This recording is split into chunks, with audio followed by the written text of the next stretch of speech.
Assalamualaikum warahmatullahi wabarakatuh. Apa kabar anak-anak? Apakah baik dan sehat selalu? Alhamdulillah. Semoga kita pada hari ini mendapatkan kesehatan dan dilancarkan dalam pembelajaran kita pada hari ini. Sebelum pembelajaran, marilah kita berdoa. Adab berdoa. Tangan diangkat, kepala ditundukkan. Mari kita berdoa. Bismillahirrahmanirrahim. Rabbi zidni ilma warzuqni fahma. Rabbana atina fid dunya hasanah wa fil akhirati hasanah wa qina adzabannar. Wa sallallahu ala sayyidina Muhammad wa ala alihi wa sahbihi wa sallam. Walhamdulillahi rabbil alamin. Pada pembelajaran kali ini kita akan mempelajari tentang Isra Mi'raj Nabi Muhammad SAW. Sebelum kita memulai pelajaran berikutnya, marilah kita tonton video berikut ini. Assalamualaikum teman-teman. Perkenalkan, namaku Lala. Dan namaku Ciko. Aku dan Ciko akan mengajak teman-teman mengenal peristiwa Isra Mi'raj, yaitu peristiwa Nabi Muhammad pergi ke Baitul Maqdis dan ke Sidratul Muntaha dalam satu malam. Apakah kalian tahu tanggal Isra Mi'raj? Tanggal 27 Rajab. Benar, tanggal 27 Rajab. Rajab adalah salah satu bulan yang diagungkan pada kalender Hijriyah. Peristiwa Isra Mi'raj ini disebut dalam Al-Quran, yaitu di surat Isra ayat pertama. Teman-teman tahu apa itu peristiwa Isra Mi'raj? Isra adalah perjalanan malam Nabi Muhammad SAW dari Mekah ke Masjidil Aqsa di Yerusalem, Palestina. Sedangkan Mi'raj adalah perjalanan Nabi dari bumi ke langit ketujuh dan dilanjutkan ke Sidratul Muntaha 5 waktu dalam sehari semalam. Isra Mi'raj terjadi pada tanggal 27 Rajab loh teman-teman. Dalam peristiwa Mi'raj ini, Nabi Muhammad mendapatkan perintah dari Allah Subhanahu wa Ta'ala untuk menjalankan sholat wajib. Sholat wajib ini ada 5 dalam sehari semalam. Apakah kalian tahu apa saja 5 sholat itu? Iya benar, sholat subuh, zuhur, asar, maghrib, dan isya. Peristiwa Isra Mi'raj ini memicu perdebatan orang-orang yang hidup pada zaman itu. Orang-orang kafir tidak percaya akan kejadian ini, tapi orang mukmin percaya karena Allah Maha Kuasa. Itu bisa terjadi. Iya, kita sebagai orang Islam percaya kepada Nabi Muhammad dan apa yang terjadi padanya. Isra Mi'raj adalah peristiwa di luar kemampuan manusia. Allah memang Maha Kuasa. Alhamdulillah ya teman-teman, kita sudah mengenal Isra Mi'raj. Sampai bertemu kembali teman-teman. Wassalamualaikum.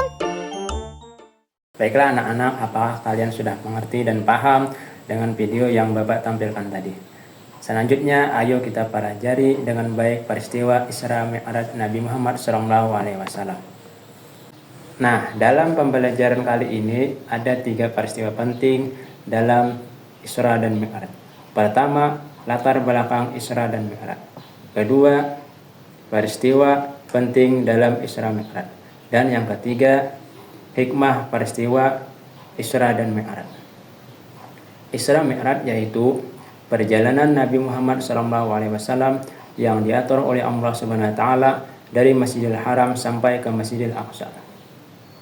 Mi'raj yaitu perjalanan Nabi Muhammad SAW yang diatur oleh Allah Subhanahu wa Ta'ala dari Masjidil Aqsa hingga ke Sidratul Muntaha. Jadi Isra Mi'raj adalah kekuasaan Allah Subhanahu wa Ta'ala memperjalankan hambanya Nabi Muhammad SAW dari Masjidil Haram ke kota Makkah sampai ke Masjidil Aqsa di Yerusalem pada malam hari. Kemudian dilanjutkan sampai ke langit ketujuh yaitu Sidratul Muntaha. Adapun latar belakang terjadinya Isra Mi'raj terdapat dalam surah Al-Isra ayat 1. Bismillahirrahmanirrahim. Subhanalladzi asra bi 'abdihi lailam minal masjidil harami ilal masjidil aqsal ladzi barakna haulahu linuriyahu min ayatina innahu huwas samiul basir. Yang artinya, Maha suci Allah yang telah memperjalankan hambanya Muhammad pada malam hari dari Masjidil Haram ke Masjidil Aqsa, yang telah kami berkahi sekelilingnya, agar kami perlihatkan kepadanya sebagian tanda-tanda kebesaran kami. Sesungguhnya Dia Maha mendengar lagi Maha melihat. Quran Surah Al-Isra ayat 1. Mengapa Nabi Muhammad diisramkan? Setelah menjadi Rasul, Nabi Muhammad SAW semakin giat berdakwah.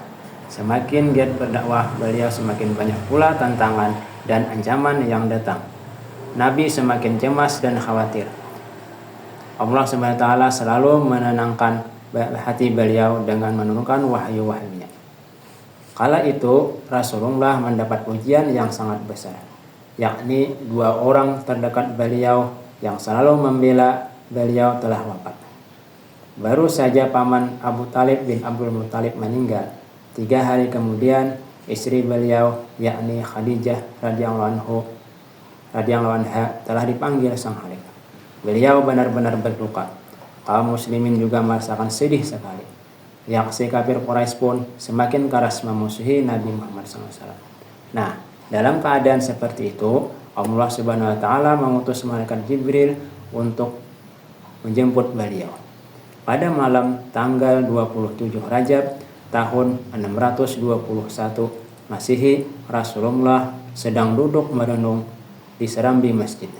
Datanglah Jibril mendekati beliau dan mengajaknya untuk melakukan perjalanan jauh, yakni Isra dari Masjidil Haram ke Masjidil Aqsa dan Mi'raj ke langit ke-7. Nah, Allah Subhanahu wa taala yang Maha mengetahui dan Maha bijaksana selalu menolong dan menghibur di saat Nabi merasa sedih dan risau. Allah bermaksud menunjukkan tanda-tanda kebesaran dan kekuasaannya, sehingga beliau tak perlu cemas atau risau.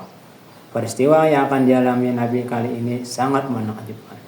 Kejadiannya sulit diterima akal biasa, hanya orang beriman yang dapat mempercayainya. Nah anak-anak, ada juga peristiwa yang dialami Rasulullah ketika menjalankan Isra dan Mi'raj.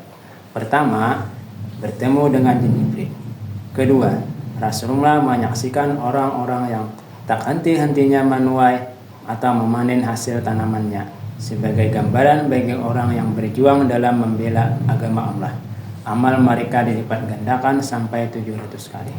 Kemudian yang ketiga, Nabi Muhammad SAW mencium bau harum. Jibril menjelaskan bahwa bau tersebut adalah bau dari kuburan Masitah beserta keluarganya yang dibunuh oleh Raja Fir'aun karena tetap teguh mempertahankan keimanannya kepada Allah Subhanahu wa taala.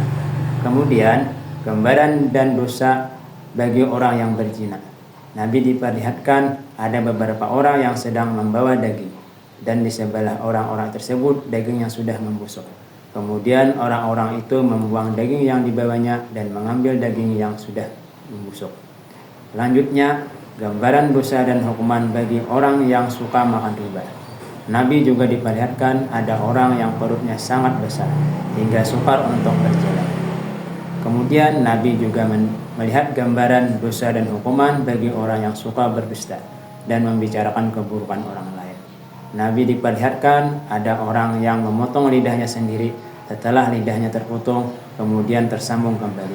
Begitu seterusnya sampai berulang-ulang. Nah anak-anak, kalian jangan sampai berbohong sehingga kalian nanti akan mendapatkan hukuman yang seperti yang Bapak jelaskan tadi, lidahnya akan dipotong dan terus berpotong. Kemudian Nabi juga diperlihatkan gambaran wajah-wajah para malaikat penjaga neraka. Wajahnya menakutkan, tidak tersenyum dan tidak memperlihatkan keramahan dan kelembutan meskipun sedikit pun. Banyak peristiwa yang disaksikan oleh Nabi SAW dalam perjalanan Isra Mi'raj tersebut. Hal ini merupakan peringatan agar manusia jangan sampai berbuat dosa sekecil apapun. Dosa pasti akan ada balasannya. Manusia hendaknya selalu berbuat baik, karena sekecil apapun kebaikan akan ada pahalanya. Nah, itulah gambaran orang-orang yang melakukan dosa di dunia akan mendapatkan balasan di akhirat nanti. Nah anak-anak, adapun hikmah peristiwa Isra Mi'raj ini, pertama kita harus meyakini bahwa apapun yang Allah SWT kehendaki bisa terjadi. Karena Allah Maha Kuasa atas segala sesuatu. Oleh karena itu, manusia tidak boleh sombong seperti yang dicontohkan oleh Nabi Muhammad SAW. Walaupun seorang pemimpin, Nabi tidak sombong. Kedua, kita harus wajib taat kepada Allah dan Rasul-Nya. Ketaatan ini kita harus dibuktikan dengan ibadah. Ibadah yang utama adalah dalam Islam adalah menegakkan salat. Perintah salat diterima langsung oleh Nabi Muhammad SAW dari Allah pada peristiwa Isra dan Mi'raj. Ketiga, kita harus mencintai dan bangga kepada Nabi Muhammad SAW karena bukan hanya nabinya umat Islam, tetapi beliau juga pemimpin, buktikan bahwa dicintai oleh bangsa bukan orang Arab saja, tetapi juga di luar Arab. Wilayah yang pada waktu itu merupakan pusat kekuasaan Yahudi dan Nasrani pun tetap menerima dan menghormati Nabi Muhammad SAW. Keempat, kita harus membuktikan bahwa besarnya Islam bukan karena kekuasaan, tetapi karena dakwah yang disampaikan dengan hikmah, penuh kelembutan, kasih sayang, dan dengan suri tauladan. Adapun kesimpulan pelajaran kita pada hari ini ialah Isra Mi'raj adalah perjalanan Nabi Muhammad SAW dari Masjidil Haram di kota Makkah sampai ke Masjidil Aqsa, Yerusalem pada malam hari. Kemudian dilanjutkan lagi sampai ke langit ketujuh, yaitu Sidratul Muntaha. Adapun hikmah diperintahkannya Nabi Muhammad Isra dan Mi'raj antara lain pada awalnya perintah salat dalam sehari semalam adalah 50 kali. Kemudian Nabi Muhammad SAW memohon keringanan kepada Allah SWT. Akhirnya kewajiban salat menjadi 5 waktu. Nah, itulah pembelajaran kita pada hari ini. Semoga kalian dapat memahami dan mempelajari dalam kehidupan sehari-hari. Selanjutnya, marilah kita berdoa dengan mengucapkan Alhamdulillah. Assalamualaikum warahmatullahi wabarakatuh.